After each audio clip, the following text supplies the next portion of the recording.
En el Puente de las Américas, que se había colocado con frases motivadoras. ¿Cuál es el objetivo? Es justamente evitar que mucha gente pueda quitarse la vida en los Puentes de las Américas, y este cartel de alguna forma cambiar esta decisión, que sería terrible. Estas personas que llegan a esta situación tienen un nivel de depresión terrible. Y si uno no detecta la depresión, no se la atiende, no se la trata, puede ser muy peligrosa. Y quiero saludar, por favor, a un experto. Está con nosotros el doctor Mauricio Peredo, él es psiquiatra. Bienvenido, doctor, un placer tenerlo acá. Gracias, buenas noches.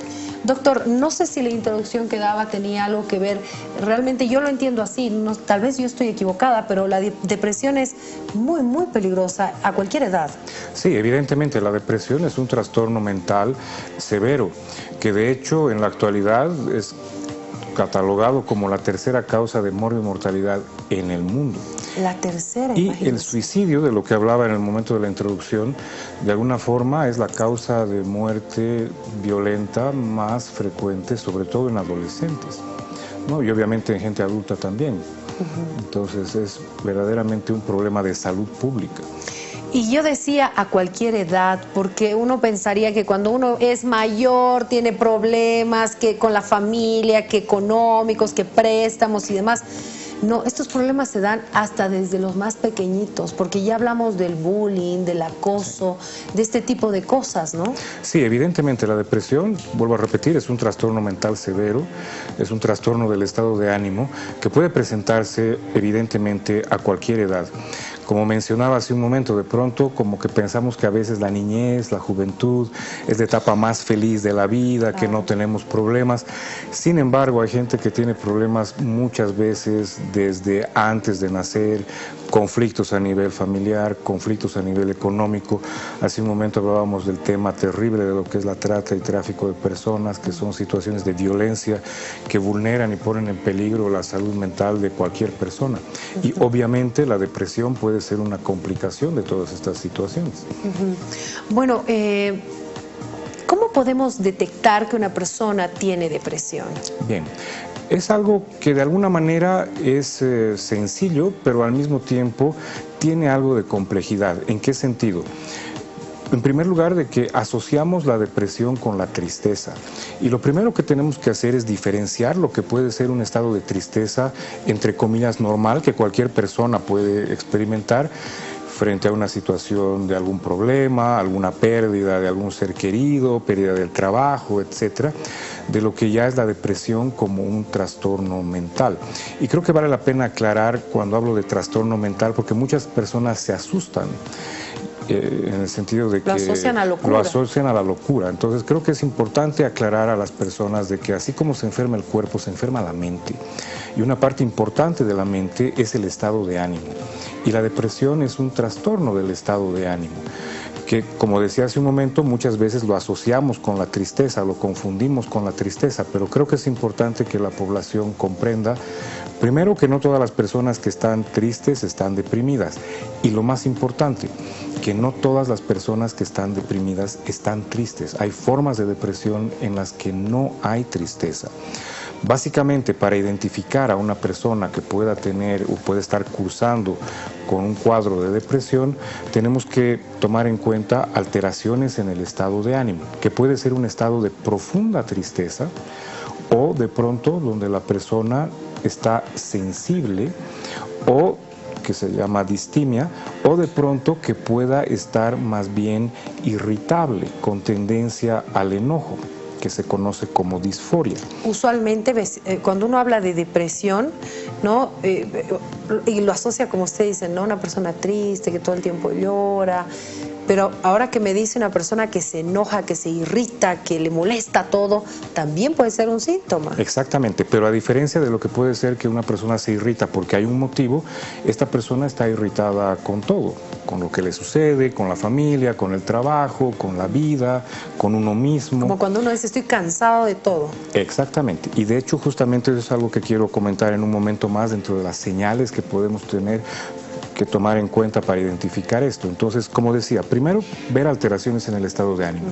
Segundo, un estado de apatía, en el sentido de que la persona pierde la motivación. Muy frecuentemente vamos a ver que la persona deprimida pierde la capacidad de sentir interés, y las cosas que le interesaban ya no le interesan. Por ejemplo, si yo estoy triste y alguien me dice, vamos a hacer algo para que te alegres, bueno, vamos.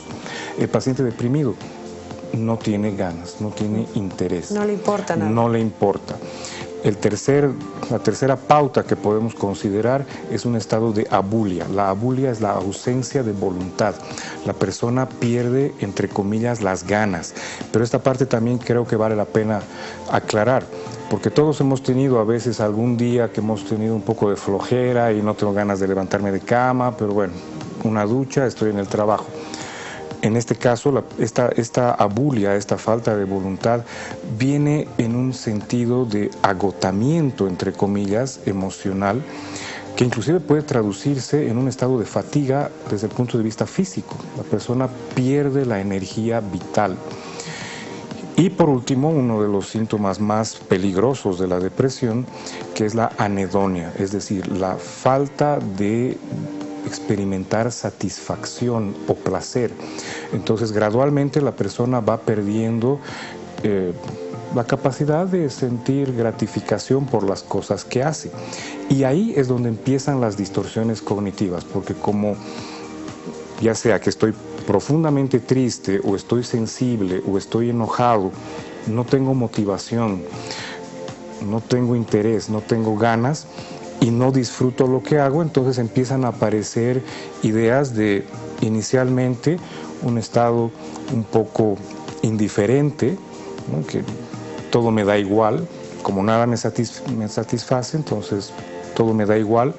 Entonces vamos a escuchar frases del estilo de, por ejemplo, ¿cómo? Porque hay que comer. No tengo apetito, pero hay que comer. ¿Y qué quieres? ¿Algo que esto te gusta? Me da igual. Poco a poco este tema de indiferencia empieza a llevar a que la persona empiece a tener pensamientos distorsionados referentes a pérdida de sentido de vida, como nada me interesa, no me motivo por cosas nuevas, las cosas que antes me gustaban ya no me interesan. Entonces poco a poco la persona va perdiendo el sentido de vida, y ahí es donde empiezan las ideas de quisiera que me pase algo, quisiera morir. Y poco a poco empieza la construcción respecto al me voy a quitar la vida. Ajá. Ahora, ¿cómo podemos identificar como padres o como personas adultas a niños y adolescentes que estén pasando por esta depresión? Es muy buena y muy pertinente la pregunta, porque si bien estamos hablando de forma general en términos de cómo identificar signos o síntomas de depresión, es importante que la población comprenda que la depresión tiene diferentes formas de manifestarse en los diferentes estadios o ciclos evolutivos. Por ejemplo, la depresión en la niñez se caracteriza más porque el niño deja de jugar, pierde el interés, de pronto pueden haber problemas vinculados inclusive a el desempeño escolar, no quiere ir al colegio o saca malas notas. Muy frecuentemente puede haber un síntoma que se llama enuresis, el niño se orina en la cama y de pronto los papás no lo identifican como un problema y más bien lo riñen, o de pronto lo castigan porque no quiere ir al colegio, ¿no? Y de pronto poco a poco se va aislando. El adolescente, por el contrario, más bien tiende a ponerse un poco más enojón, más rebelde, más contestón. Muy frecuentemente esto puede llevar también a abuso de sustancias o incluso conductas que puedan ser, entre comillas, autodestructivas. Tenemos el fenómeno del cutting, por ejemplo, que empiezan a cortarse. Ya en el adulto joven, en el adulto medio, un poco las características que he explicado, y en el adulto mayor de pronto puede confundirse con problemas relacionados a la senectud, ¿no? De pronto como que empieza a olvidarse cosas, ¿no? Empieza a ponerse un poco más nostálgico, dificultad en la atención. Entonces es variable dependiendo, por un lado, del el ciclo de evolución de la persona, y por otro lado también es variable dependiendo de la causa de la depresión, porque tenemos diferentes tipos de depresión. De pronto hay gente que se deprime sin tener una causa. Ahí de pronto podemos ver factores hasta genéticos en algún caso, o bioquímicos, o incluso más de orden biológico, ¿no? Hormonal, etcétera. Doctor, ahora, todo el mundo, bueno, no quiero decir todo el mundo, ¿no? Pero hay personas que todavía tienen el concepto de que ir al psicólogo o al psiquiatra es que estás loco, que tienes algún problema en la cabeza y que por eso necesitas este tipo de consultas. Sin embargo, eso está lejos de la realidad. Totalmente fuera de la realidad, en el sentido de que tristemente existe un estigma tanto al paciente psiquiátrico como a las personas que trabajamos en salud mental. Y creo que es importante que la población tenga claro que los psiquiatras, los psicólogos, no trabajamos con locos, trabajamos con gente con problemas. Y problemas tenemos todos. La psiquiatría es una especialidad médica.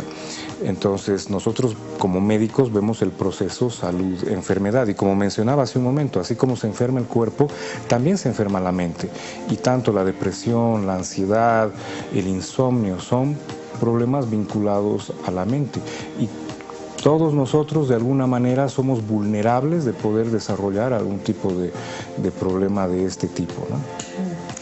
Bueno, y para eso mejor nos hagamos una prueba. Es importante, si vemos alguno de estos síntomas, acercarse con los profesionales. Por Dios, por eso estudiaron, ¿no? Entonces es mejor acercarse a un profesional que nos va a ayudar. Muchas veces nosotros como padres decimos, Dios mío, no entiendo a mi hijo, no sé qué le pasa, que no sé qué.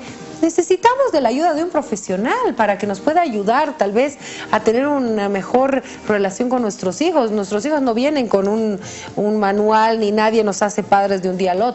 Yo creo que siempre la ayuda de profesionales es importante. Vamos a tener una campaña que es gratuita. Sí, evidentemente. Creo que antes de hablar un poquito de la campaña, quiero agarrar esto último que dijo respecto al que muchas veces pensamos que depende de la actitud que puede tener una persona para superar ciertas dificultades.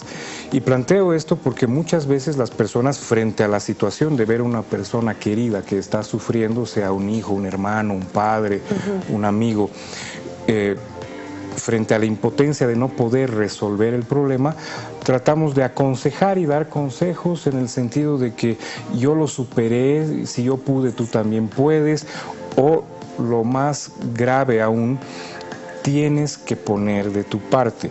Creo que es importante que la población comprenda que este no es un tema de voluntad. Es como decirle a una persona deprimida que tiene que poner de su parte para solucionar el problema de salud, es como decirle a una persona que tiene apendicitis, tienes que poner de tu parte para que no te duela. Primero, que no depende de la voluntad, y segundo, la persona va a intentar hacerlo, pero no lo va a lograr. Y se va a frustrar. Y se va a deprimir más. Entonces, de pronto creo que es importante que las personas comprendan que uno puede tener la predisposición de querer ayudar, pero como usted bien lo decía, hay que dejar las cosas a las personas que de alguna manera nos hemos capacitado para esto.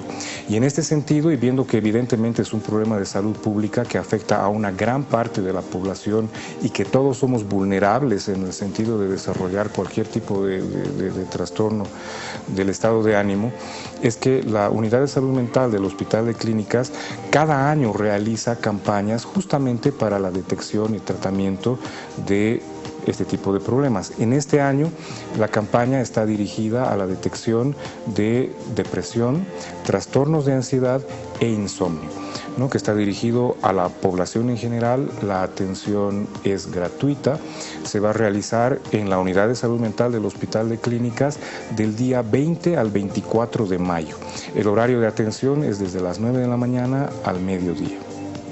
Le agradezco mucho, doctor, por haber estado con nosotros. Importante estos datos de salud que debemos tomar en cuenta y siempre acudir a los profesionales. Si usted tiene un problema cardíaco, va al cardiólogo, ¿no? Entonces, si usted ve que hay algún problema con el tema de ansiedad, depresión y demás suyo o de algún familiar o de sus hijos, vaya a un profesional. De verdad que es una muy buena decisión.